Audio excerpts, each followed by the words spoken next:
Boa tarde a todos. Eu me chamo Gabriele. Eu sou aluna de Pedagogia no Centro Universitário Internacional da Uninter. E hoje eu estou iniciando com vocês o meu estágio de ensino fundamental no projeto Extensão. Eu vou agora compartilhar um slide com vocês. Só um minutinho.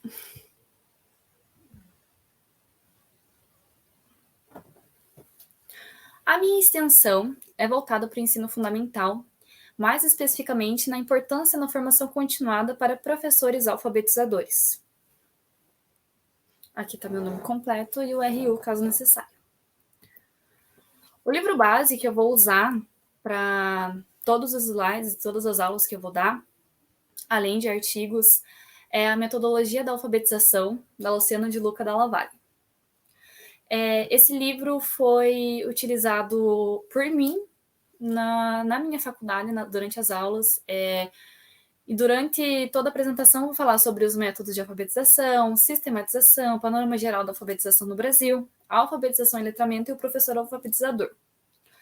Eu vou iniciar falando principalmente sobre os métodos de alfabetização e todo o processo de alfabetização que houve historicamente, para inserir vocês já dentro desse assunto e depois a gente prosseguir para a importância da formação continuada, de como fazer uma formação continuada, da necessidade da formação continuada para professores alfabetizadores. Então, vamos prosseguir agora para os métodos de alfabetização. Existem várias técnicas sistematizadoras para ensinar uma criança a ler e escrever. Tais técnicas são chamadas de métodos de alfabetização. Existem basicamente dois tipos de métodos, o analítico e o sintético, ocorrendo também a união de ambos, resultando no analítico sintético ou o método misto. O que é um método? Antes de tudo, antes de a gente iniciar no analítico, no sintético e no misto, vamos ver o que é um método. De acordo com o dicionário, método é um procedimento, técnica ou meio de se fazer alguma coisa, especialmente de acordo com um plano. Então, método é como você faz alguma coisa, só que ela tendo um objetivo, ela tendo um plano, ela tendo um fundamento. Então, vamos falar do método sintético e do método analítico. O método sintético são aqueles em que a alfabetização parte das menores unidades da língua, as letras, os fonemas e as sílabas, para as maiores, as palavras e as frases. A alfabetização fica restrita ao conhecimento das letras e seu valor fonético. Esse método sintético, que é da menor para maior, é um método extremamente clássico, é um método que, basicamente, todo mundo conhece, não todo mundo viveu esse método, mas todo mundo conhece. Por quê? É aquele método de vá, veve, vovu, aquele babebe, bobu. É esse método. Ele é bem conhecido, muita gente vivenciou esse método, mas quem não vivenciou conhece, porque teve alguém que foi alfabetizado por esse método. É um método que foi muito conhecido. E temos o método analítico. Inicia o processo de alfabetização por uma palavra, frase ou história, que apresenta uma palavra-chave, desencadeando o estudo das letras e sons que compõem a palavra escolhida. Então, o método analítico ele é um pouco diferente. Ele parte de uma palavra, uma frase, uma história, e mesmo a história ela tem uma palavra-chave. Por exemplo, boneca. Toda a história vai girar em torno dessa palavra, a criança vai entender o contexto da palavra, vai entender o som que compõe a palavra, as letras que compõem a palavra, então ela vai aprendendo pela palavra. Diante disso, no método de alfabetização, nós tivemos as cartilhas alfabetizadoras. As cartilhas alfabetizadoras foi o material mais disseminado e amplamente utilizado pelos educadores, e que, apesar de aparente sistematização contida nelas, tratavam a língua como sequência de letras e sons, em um ensino na qual as palavras eram utilizadas principalmente por seu valor fonético, sem priorizar o contexto. Então, as cartilhas alfabetizadoras, muita gente também conhece, e ela não tinha um contexto nas palavras. Você tinha que aprender, basicamente, o seu valor fonético, você tinha que aprender que um B com A dá Bá. Entendeu? A cartilha fonética, a cartilha alfabetizadora, ela ensinava isso. O B com A da Bá, o V com A da Vá, e sem, de fato, priorizar um contexto todo. Segundo Mortati, em 2000, a partir da segunda metade do século XIX, o Brasil já contava com algumas cartilhas escritas e produzidas em nosso país. As primeiras cartilhas traziam o método sintético, principalmente a soletração e a silabação. O ensino priorizava que a criança deveria conhecer primeiro o nome e a grafia de todas as letras, para depois juntar essas letras em sílabas e conhecer os sons. Então, as cartilhas alfabetizadoras que vinham com o método sintético é aquela que vinha um desenho de uma palavra e eles enfatizavam as sílabas de barriga. Essa é clássica. Essa é a cartilha alfabetizadora do método sintético. Escrever nesse contexto era fazer caligrafia, copiar e realizar ditados, sempre com ênfase maior no desenho das letras. Então, além das cartilhas alfabetizadoras, a gente tinha muita caligrafia no processo de alfabetização. A caligrafia é um dos exemplos aqui das cartilhas alfabetizadoras que eram usadas com as caligrafias, esses exemplos aqui embaixo. Vá, vé, vi, vovu, vá, viu, vou, e assim vai indo. Percebe-se que é muito repetitivo mesmo, era um processo de cópia, era um processo de você realizar, basicamente você decorar, né, essas questões, você mais decorava do que você aprendia, né? No século XX, as cartilhas eram baseadas no método analítico, então já houve uma mudança. O método analítico são os processos de palavração e sentenciação. A publicação do livro Instruções Práticas para o Ensino da Leitura pelo Método Analítico, Modelos de Lições, feita pela Diretora-Geral da Instrução Pública do Estado de São Paulo, no ano de 1915, tornou o método analítico institucionalizado. Perdão. Então, o que houve? Houve a continuação da cartilha alfabetizadora, mas eles mudaram para o método analítico. O método analítico insere no contexto educacional o conceito de que as habilidades do aluno devem ser consideradas. Há uma grande influência da psicologia e de técnica de ensinar que já priorizaram as já citadas habilidades de ouvir, falar e escrever. Então, tinha um ponto positivo, que era você levar em consideração o que o aluno trazia.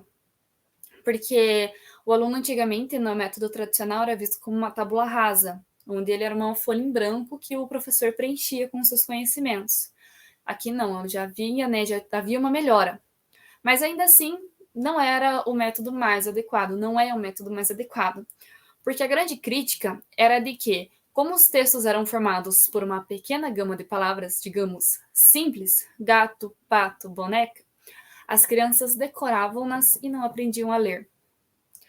Então, nesse processo, por mais que elas eram feitas por palavras, por mais que tinha todo um processo um pouco melhor do que o outro, ainda assim, as crianças passavam a decorar as palavras que haviam nas cartilhas do que, de fato, aprender a ler, a escrever, a entender em que contexto essa palavra pode se encontrar, a saber escrever um texto onde essa palavra seja inserida. Face ao fracasso demonstrado na alfabetização das crianças brasileiras, a educação nacional entrou em choque com os métodos de alfabetização vigentes. Numa visão geral, os alunos que eram educados por esses métodos sabiam ler e escrever, mas não conseguiam compreender tudo o que liam e não escreviam mais do que frases soltas. Então, depois de muitos anos utilizando as cartilhas alfabetizadoras, tanto uma quanto a outra, e esses métodos de alfabetização, foi vendo que estava tendo uma falha, né? Estava tendo um fracasso em relação à alfabetização, porque eles de fato não estavam alfabetizados. Eles tinham decorado algumas questões, mas não sabiam utilizar isso num contexto de vida, não sabiam utilizar isso na sociedade, não sabiam utilizar isso em textos, né? Não sabiam inserir uma palavra que eles aprenderam a escrever, aprenderam a ler essa palavra, mas não sabiam colocar ela num texto em que faça sentido, em que seja coeso e coerente. E nisso, com esse fracasso e com essas dificuldades, surgiu o analfabetismo funcional. O que é?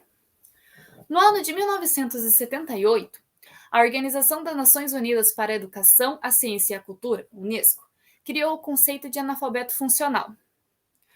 Tal definição faz referência às pessoas que, mesmo sabendo ler e escrever, não conseguiam utilizar a linguagem escrita na vida cotidiana delas como instrumento de melhoria pessoal ou profissional, já que nem sempre compreendiam o que liam.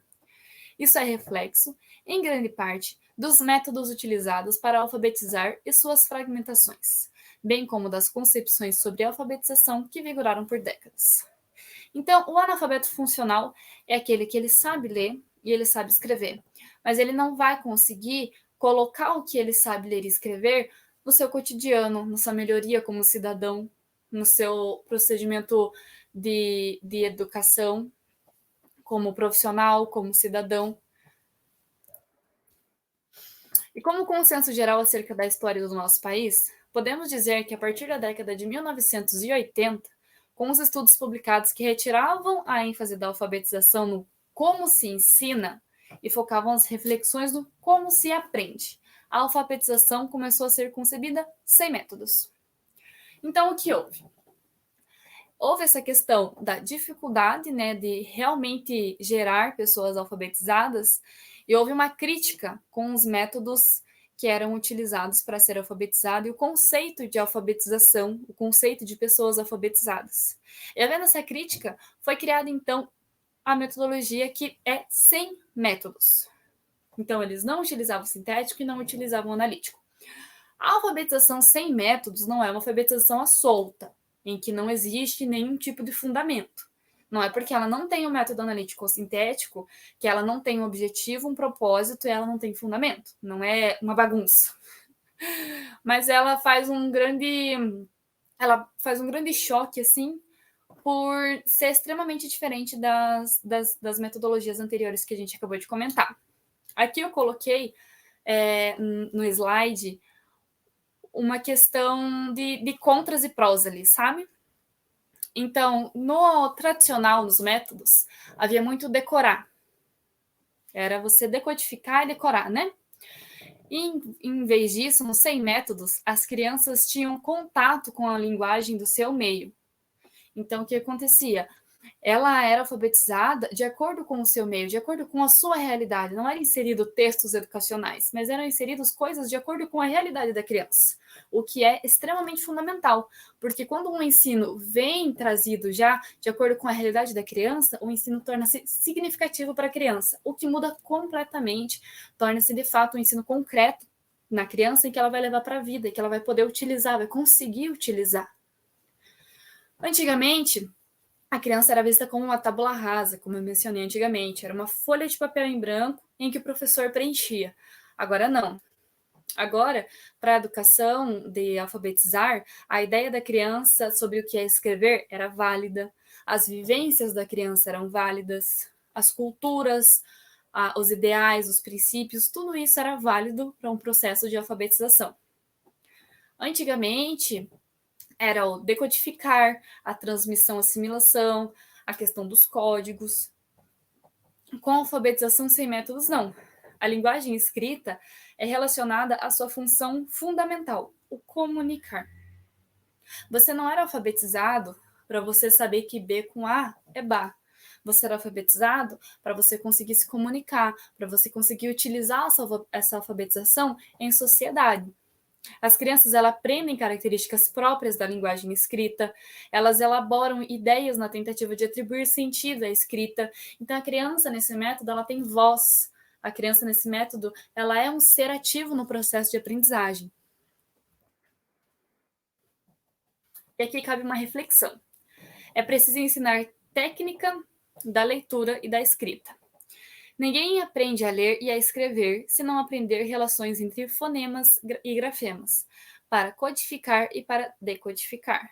Isso é uma parte específica do processo de aprender a ler e a escrever. Linguisticamente, ler e escrever é aprender a codificar e decodificar. Soares, 2009, página 2. Nesse sentido que eu falei agora há pouco, o alfabetizar sem métodos não é um alfabetizar sem técnica, sem fundamento, sem propósito. Não é uma bagunça. Porque para você ensinar o ler e o escrever, é necessário técnica, é necessário relações entre fonemas e grafemas, é necessário ensinar uma criança a codificar e decodificar para ela aprender aonde inserir a palavra boneca, aonde inserir a palavra vovó. Ela tem que saber aonde inserir. Não é ensinado apenas a cópia. É ensinado os fonemas, os grafemas, a codificar, a decodificar, mas também é ensinado a usar isso no dia a dia. Nisso partimos para a sistematização. De acordo com o Soares, 2009, o ato de ensinar às crianças as chaves da decifração, das regras ortográficas, da relação entre a escrita e o som. O que se tem de cuidar é a forma com que isso será feito requer que o professor ofereça a seus alunos textos reais, cartas, contas. Somente o professor deve cuidar para que isso seja oferecido à criança que já descobriu que o nosso sistema de escrita é alfabético. Então, para ensinar toda a sistematização, nós não vamos oferecer para a criança apenas textos educacionais, porque a criança vai sair em sociedade e ela não vai conviver apenas com textos educacionais, ela vai conviver quando crescer, com uma conta de luz, com uma carta, com um e-mail, com um currículo de trabalho. E isso são textos que não são educacionais. Então, hoje em dia, você aprender, você ensinar a alfabetizar, não é apenas com textos educacionais, é com textos, é com situações em que a criança ela já esteja acostumada. É com relações que a criança já tenha no dia a dia dela. São situações que ela já tenha no cotidiano. Aquela listinha de compra que os pais fazem, aquela regrinha da casa que fica colada na geladeira. Nisso nós vamos entrar na alfabetização no Brasil, o índice de alfabetização e de analfabetização no Brasil. De acordo com o IBGE, em 2007, a Unesco considera alfabetizada a pessoa capaz de ler e escrever pelo menos um bilhete simples no idioma que conhece. Embora não esteja convencionado o que é um bilhete simples, essa definição nos remete à certeza de que, na sociedade contemporânea, para considerarmos alguém alfabetizado, é preciso que essa pessoa saiba ler, escrever e interpretar. Ou seja, que compreenda o que lê, que possa opinar sobre o assunto, que possa utilizar a linguagem escrita como forma de comunicação para viver melhor.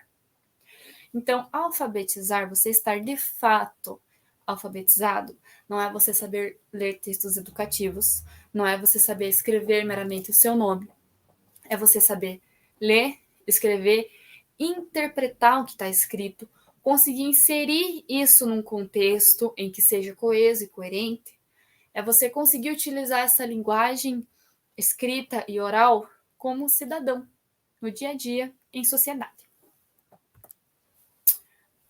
Ferreiro diz, em 1993, na página 22, por mais que se repita nas declarações iniciais dos métodos, manuais ou programas que a criança aprende em função da atividade e que se tem que estimular o raciocínio e a criatividade, as práticas de introdução à linguagem escrita desmentem sistematicamente tais declarações.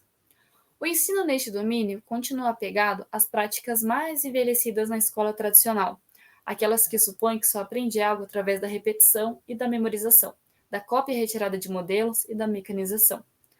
Caso a renomada autora não tivesse razão, era de julgar que teríamos bons índices de alfabetização no país. Isso quer dizer o quê? Que por mais que tenham a alfabetização sem métodos, por mais que se tenha o princípio de ensinar uma criança que a língua deve ser usada de forma cidadã, que ela não vai utilizar apenas no contexto educacional, que não se deve utilizar apenas textos educacionais, cartilhas, caligrafia, cópia, você decorar, né, fazer a cópia, memorização. Por mais que tenhamos todo esse princípio atualmente, ainda assim, muitas instituições mantêm o método de ensino tradicional. Muitas instituições mantêm as cartilhas, e se não mantessem, se evoluíssem de acordo com o que vem trazendo várias declarações, a alfabetização no Brasil talvez seria melhor. Então, nisso nós vemos um dos motivos principais, um dos motivos mais fortes para a utilização de uma formação continuada. Porque um professor, pode estar muito enraizado, né, nos métodos antigos. Eu sei desse jeito, eu aprendi desse jeito, eu ensinei por anos desse jeito e vou continuar ensinando desse jeito. E não é bem assim, porque a educação ela se transforma dia após dia, ela evolui dia após dia e nós, como professores, como educadores, temos que acompanhar essa evolução, temos que acompanhar essa melhoria e estar disposto a oferecer o melhor para os nossos alunos. E nisso requer a importância da formação continuada, para não se ter um ensino de memorização, um ensino mecânico de cópia, né? De acordo com o IBGE, em 2007, aproximadamente 84% da população brasileira com 5 anos ou mais de idade é alfabetizada. Porém, não podemos descartar que o montante de 16% de pessoas não alfabetizadas equivale a cerca de 24 milhões de pessoas. É muita gente, não concorda? É muita gente, pessoal, muita gente.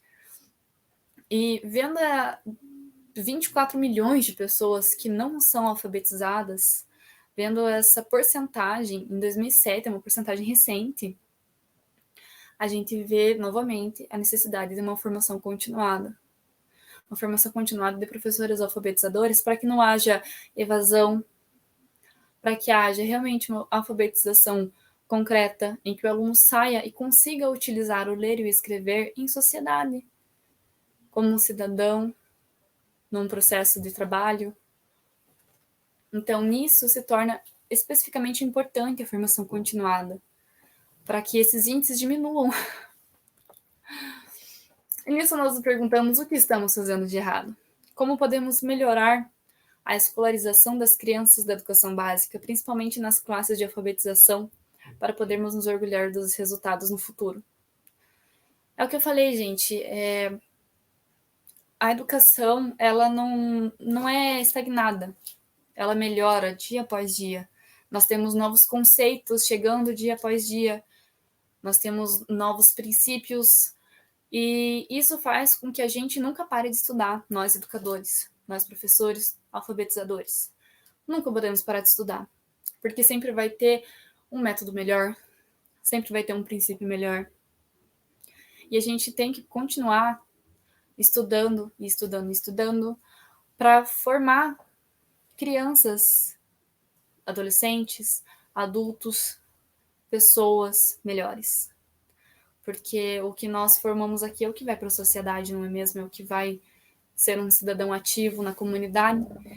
Então, nisso se entra a importância da formação continuada, para que a gente consiga oferecer o melhor para as crianças, o melhor para os nossos alunos, porque é o que nós queremos como professores. Uma alfabetização concreta, uma alfabetização boa, uma educação de qualidade. E para haver uma educação de qualidade é necessária formação continuada. Nos últimos anos, um conceito que está ganhando força na educação é o letramento. De acordo com Soares, 1998, letramento é uma tradução para a língua portuguesa da palavra inglesa literacy, que é definida como a condição de ser letrado. Nos meios educacionais, significa o estado ou condição de quem não apenas sabe ler e escrever, mas cultiva e exerce as práticas sociais que usam a escrita. Então, o que isso quer dizer? Hoje em dia, os professores não buscam que uma criança seja apenas alfabetizada. Busca que uma criança seja também letrada. Que ela saiba usar e exercer do que aprendeu na sociedade, na cultura. O uso do conceito de letramento nas práticas pedagógicas indica que a alfabetização que estamos querendo realizar envolve estudantes em práticas de leitura e escrita que tenham significado e façam parte da vida social. É preciso urgentemente que a escola tome consciência de que nada adianta crianças saberem ler textos escolares. É preciso que saibam usar a linguagem como forma de cidadania. Então, como eu mencionei anteriormente, os textos escolares, eles não são o único método de ensino da alfabetização. É muito importante você trazer textos que estejam de acordo com a vivência da criança, de acordo com a realidade do dia a dia da criança, do cotidiano, para que assim ela saiba usar a linguagem dela na cidadania, no dia a dia, em casa, no trabalho, na escola. Você ser letrado é você saber utilizar o que você aprendeu, a linguagem oral, a linguagem escrita, a leitura, em sociedade. Convém destacar que, quando realiza sua prática educativa, o professor não estará diante de uma sala em que os alunos estejam na mesma fase e sejam homogêneos. Na realidade, o que se vê nas escolas são classes heterogêneas, onde as crianças possuem vivências diferentes e sua singularidade de cada um fazem a diferença. Um professor alfabetizador, ele nunca vai se deparar com uma sala de aula com todos os alunos iguais. Cada aluno vai ter suas diferenças, vai ter sua singularidade, vai ter sua cultura diferente, seus princípios, seu dia a dia, sua relação com os pais, sua relação com a escola. Cada um vai ter de um jeito diferente. Um vai aprender melhor de um jeito, outro vai aprender melhor de outro. Então, nisso, cabe ao professor alfabetizador conseguir lidar com essas diferenças e aprender que cada singularidade, cada criança é especial da sua maneira. Atividades alfabetizadoras. O professor deve valorizar os alunos, seus saberes e cultura. Diante disso, abaixo estão alguns exemplos de atividades alfabetizadoras que se adequam à realidade dos alunos e suas diferenças. Eu coloquei um exemplo de algumas atividades alfabetizadoras que são bem interessantes, porque além de serem atividades que não se restringem aos textos escolares e aos procedimentos tradicionais, são atividades em que incluem, são atividades que propõem a inclusão, a igualdade, o reconhecimento da diferença e que ser diferente é normal. Então, temos aqui o Criando História a partir de fotografias. As crianças podem trazer fotografias de casa, fotografias em que os pais podem dar, fotografias dos tios, dos avós, e nisso você vai criando uma história. Juntamente, né, o professor auxiliando sempre, né, você vai criar uma história a partir dessas fotografias, mostrando a singularidade da família, a singularidade da criança, do pai, da mãe, que tá tudo bem cada família ser diferente, nenhuma família vai ser igual, e o diferente é normal. O Quadrinhos em Sequência é uma criação de quadrinhos da própria criança, não vai ser quadrinhos postos, não vai ser textos educativos escolares já postos. São a criação de quadrinhos pela criança. E isso, além de criar a autonomia da criança, de mostrar que a criança pode criar as coisas, também vai favorecer a leitura em quadrinhos, o que na época de alfabetização é bem interessante, é bem legal. Então, vai criar esse interesse pelos quadrinhos. Escrevendo cartas também é bem interessante. Você deixa a criança livremente para escrever carta para quem ela quiser, da maneira que ela quiser. O professor, em todas essas atividades, ele é meramente um mediador. Ele vai só auxiliar no que for necessário. Ele não vai impor nada. São atividades que a criança tem autonomia e liberdade para fazer da maneira que ela quiser e ver que a atividade dela vai ser diferente do coleguinha. E por último, o show de talentos. O show de talentos também é bem interessante, porque vai valorizar a cultura de cada um, vai valorizar o talento de cada um e vai mostrar que cada um é especial do seu jeito. Seja no talento para escrever, seja no talento para dançar, seja no talento oculto que muitas vezes a criança nem sabe. Então, isso vai valorizar a singularidade de cada criança. Então, aqui nós vemos atividades que não se usam o método de cartilha, que não se usa o método de decodificação clássico, não se usa o método de memorização, mas sim faz o professor como um mediador, não detentor do conhecimento. Faz a criança trazer a realidade dela trazer o dia a dia dela, saber que essa criança ela tem um histórico, saber que essa criança ela já tem um saber que ela traz antes mesmo de ter iniciado no colégio. Então traz toda essa questão de que a criança ela já é um ser histórico na sociedade. Ela já está incluída na sociedade. Mesmo sem saber ler, sem escrever, ela já traz, ela já carrega uma história. Então essas atividades, ela valoriza a criança, valoriza a história que a criança traz. E é bem interessante porque são métodos em que você consegue alfabetizar para a vida. Você não vai alfabetizar para a escola, você consegue alfabetizar para a vida. E nisso, você também torna uma criança letrada, que né, é o método que nós vimos anteriormente. Professor alfabetizador. De acordo com Kramer, em 2001, ao propor alfabetizar alguém, o professor deve responder a 3 questionamentos. Por que sou alfabetizador? O que é alfabetizar? E para que sou alfabetizador? São 3 questões que, de fato, são bem particulares, mas são questões necessárias. Muitas vezes, um professor alfabetizador escolhe isso por ter tido uma experiência ruim com a alfabetização e não querer que o ensino de crianças futuras sejam da mesma maneira. Ou, pelo contrário, por ter tido uma experiência extremamente prazerosa na alfabetização e querer que todas as crianças tenham esse mesmo prazer em aprender a ler e escrever. Todo professor alfabetizador deve pensar o que é alfabetizar. Alfabetizar não vai ser só ensinar a ler e escrever. Alfabetizar vai ensinar a criança a ser cidadã, a viver em sociedade. E para que sou alfabetizador? Para que eu estou nesse processo? O que fez eu me tornar alfabetizador?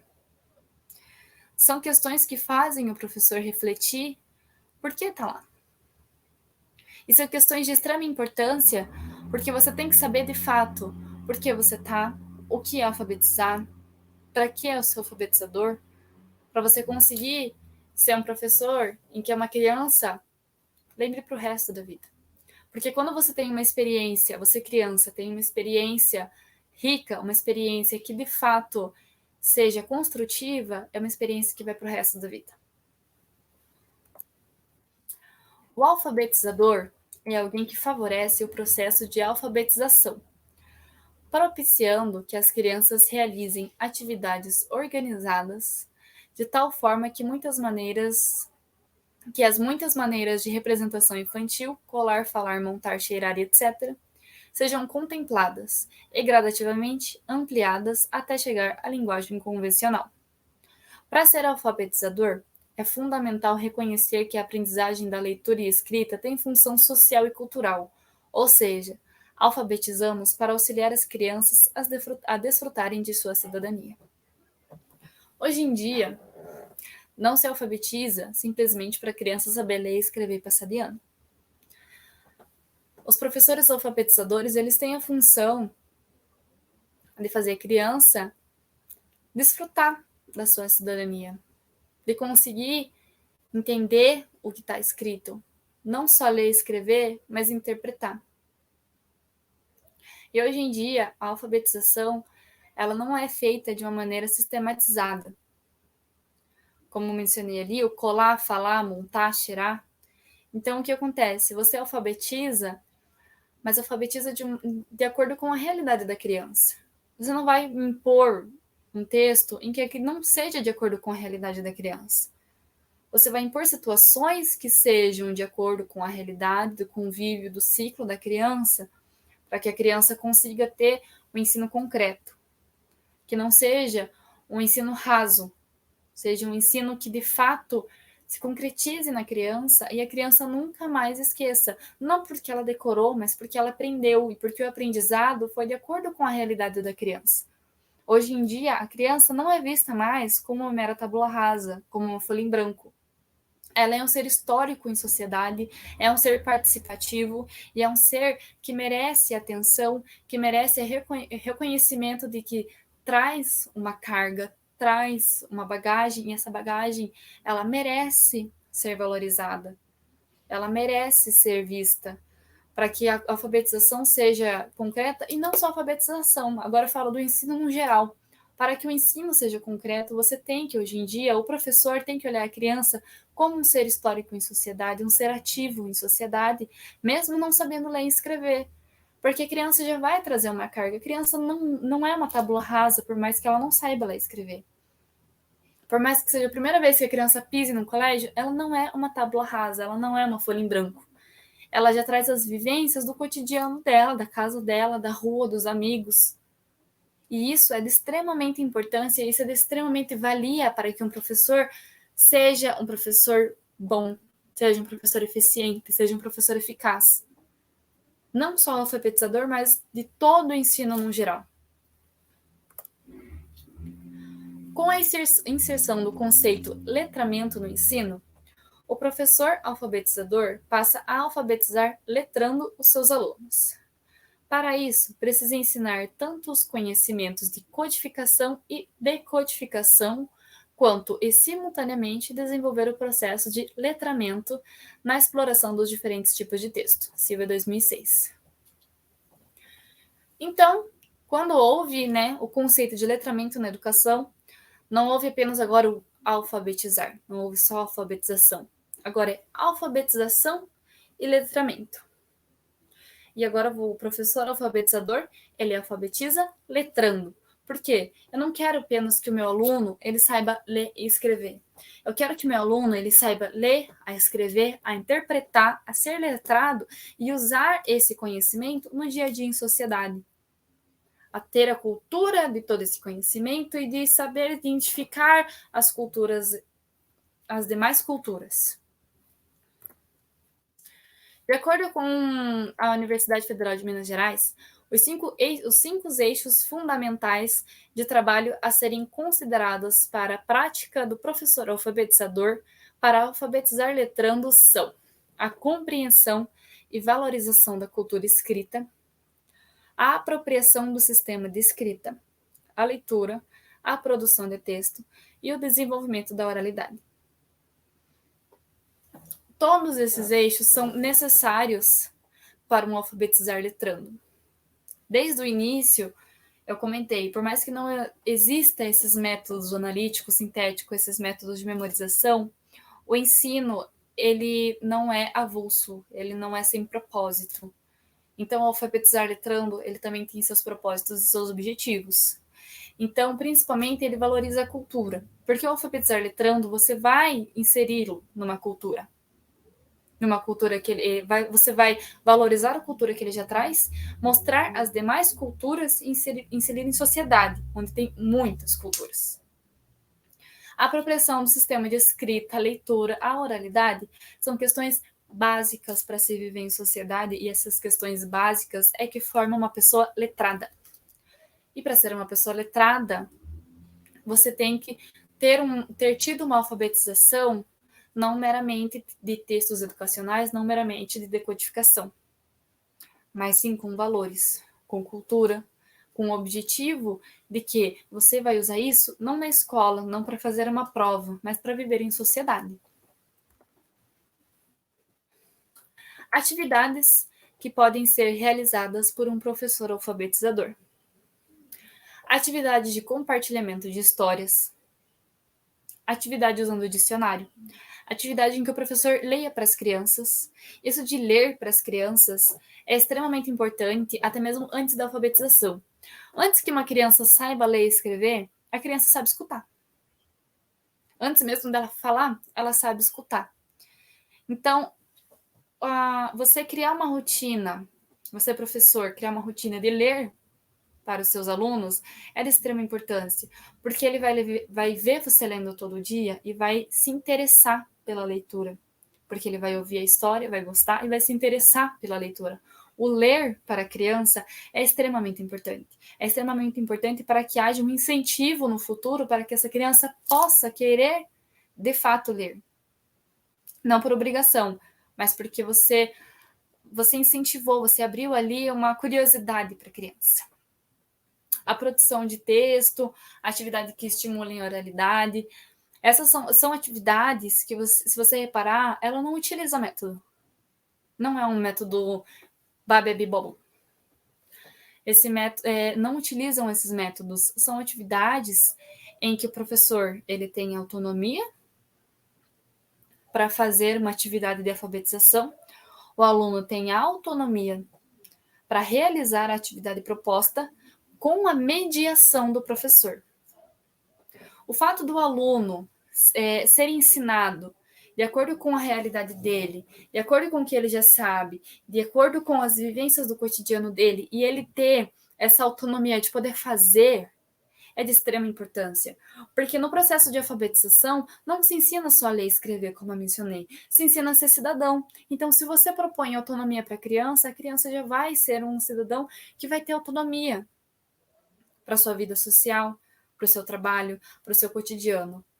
Cada passo que você der com a criança vai ser um passo que ela não vai utilizar apenas no colégio, não apenas em processos educacionais, não apenas numa prova. Vai ser um passo que ela vai utilizar em sociedade, na comunidade, como trabalhador, como futuro pai, como uma futura mãe. Portanto, ser um alfabetizador, ser um professor que se propõe a alfabetizar requer muita dedicação e estudos. Mas também é necessário um pouco de ousadia para propor atividades que possam educar as crianças nos dias de hoje. Eu deixo com vocês também uma frase de Paulo Freire, que a alfabetização é mais, muito mais do que ler e escrever. É a habilidade de ler o mundo. Então, nesse processo, nós vemos que a alfabetização ela não se limita mais a simplesmente ler, escrever e ler textos educativos e saber interpretar textos educativos. A alfabetização não é apenas isso. Não se limita só no ler e escrever. A alfabetização hoje em dia é necessário e de extrema valia para você inserir uma criança em sociedade. Para que uma criança, quando cresça, seja um sujeito ativo em sociedade. Para que ela saiba utilizar o ler e escrever que ela aprendeu, não apenas na escola para realizar uma prova, não apenas na faculdade para realizar uma prova, mas ela saiba usar o ler e escrever nos seus direitos e deveres como cidadão. Então, nesse requisito, nós vemos a importância da alfabetização. A importância que muitas vezes não é dada, não é vista. Porque a alfabetização, muitos acham que é apenas o ler e escrever. E vai muito além disso. Muito além disso. Estudos desde 1990 estão tentando trazer a importância do que ler e escrever não se remete apenas, que a alfabetização não se remete apenas ao ler e escrever. Então, a luta para que seja vista a importância da alfabetização vem de anos. A luta para a mudança na alfabetização vem de anos. E, de fato, agora, é por isso que eu trago a importância da formação continuada. Porque há anos se vem pesquisando e melhorando. Então, por que um professor não tem que pesquisar e melhorar? Se a educação que transforma vidas, que transforma a sociedade, ela não para, ela sempre está em melhoria, em evolução, porque nós, professores, alfabetizadores, temos que parar. Temos que nos se agradar apenas com a graduação. Não, a gente tem que ir além. A gente tem que ver que o mundo está em mudança. Hoje, por exemplo, nós vemos a maior mudança que é a tecnologia. Nós vemos, por exemplo, a pandemia que nos trouxe o ensino remoto. Quantos professores tiveram que se adaptar ao ensino remoto para o ensino para as crianças? Muitos. E foi uma coisa de antemão, foi uma coisa, assim, inesperada. Mas os professores tiveram que se adaptar, porque foi uma mudança. E se os professores não se adaptassem, essa mudança não era realizada. De que adianta você ter as mudanças na sua frente, mas você não se adaptar a elas? De que adianta você ter uma melhoria na palma da mão se você não se adapta a ela? Se você não melhora para com ela? E a formação continuada traz isso. A formação continuada traz que você não tem que se contentar apenas com a graduação. Porque a educação ela não para. O ensino não para. Nós estamos em constante evolução em relação ao ensino, em relação às crianças, em relação às instituições, em relação às leis. E se isso não para, não é um professor que tem que parar. Um professor tem que acompanhar. Então é isso, gente. Eu trago para vocês a importância da formação continuada, todo o processo de alfabetização, de como houve a mudança ano após ano, de como houve a mudança do ensino tradicional, em que o aluno era só uma tábua rasa, para hoje em dia, em que o aluno ele tem um processo ativo, o professor é só um mediador, não é o detentor de todo o conhecimento. Então, trouxe para vocês toda essa mudança histórica, todo esse contexto histórico da alfabetização, para vocês verem como houve mudança na alfabetização, como houve mudança nos métodos a serem utilizados para a alfabetização e como deve haver mudança nos professores para a alfabetização. E essas mudanças o professor não vai aprender sozinho. E para isso, faz-se necessário formação continuada, para que um professor acompanhe as mudanças que estão vindo na sociedade, acompanhe as mudanças em educação, acompanhe as mudanças das crianças hoje em dia. Então é isso, gente. Eu espero que tenham aproveitado a aula. Particularmente para mim foi muito, muito, muito gratificante falar sobre isso e trazer a importância da alfabetização, a importância da criança, a importância do professor e a importância da formação continuada. Eu espero de coração que todos tenham aproveitado, todos tenham entendido a importância de tudo isso. E é isso. Nos vemos na próxima aula e é isso. Tchau, gente.